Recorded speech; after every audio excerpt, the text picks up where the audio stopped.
Savings అకౌంట్లో cash deposit చేయడానికి కొత్త రూల్స్. ఇప్పుడు ప్రతి ఒక్కరికి బ్యాంక్ అకౌంట్ అవసరము. ఇప్పుడు అకౌంటు అవసరం లేకపోయినా ఫ్యూచర్లో ఏదో ఒక సందర్భంలో కంపల్సరిగా అకౌంట్ అవసరం పడుతుంది. బ్యాంకులు చాలా రకాల అకౌంట్స్ ని ఆఫర్ చేస్తాయి.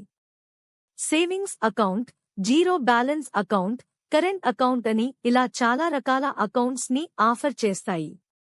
అయితే అందరికీ బేసిక్ గా ఉండాల్సింది అవసరమైంది సేవింగ్స్ అకౌంట్.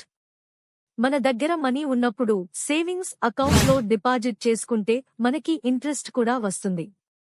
సేవింగ్స్ అకౌంట్ లో ఎంత మనీ డిపాజిట్ చేసుకోవచ్చు తెలుసా?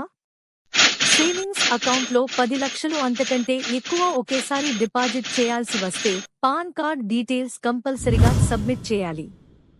ఇంతకు ముందు వరకు క్యాష్ డిపాజిట్ లిమిట్ 50,000, ఆ తర్వాత 2.5 లక్షలు ఉంటే పాన్ డీటెయిల్స్ ని సబ్మిట్ చేయాల్సి వచ్చేది. అయితే ఇప్పుడు ఆర్బీఐ న్యూ రూల్స్ ప్రకారం 10 లక్షలు లేదా అంతకంటే ఎక్కువ డిపాజిట్ చేయాల్సి వస్తే పాన్ కార్డ్ డీటెయిల్స్ తో పాటుగా ఆ డబ్బులు ఎలా వచ్చాయో సోర్స్ ఆఫ్ ఇన్కమ్ ప్రూఫ్ కూడా సబ్మిట్ చేయాలి. సోర్స్ ఆఫ్ ఇన్కమ్ అంటే ఆ డబ్బులు ఎలా సంపాదించారు అని అర్థం. ఒకవేళ మీరు సోర్స్ ఆఫ్ ఇన్కమ్ సబ్మిట్ చేయలేకపోతే మాత్రం మీకు ప్రాబ్లం స్టార్ట్ అవుతుంది. సోర్స్ ఆఫ్ ఇన్కమ్ చూపెట్టడంలో మీరు గనక ఫెయిల్ అయితే మీరు డిపాజిట్ చేసిన మనీ నుండి 60% టాక్స్ కట్ అవుతుంది.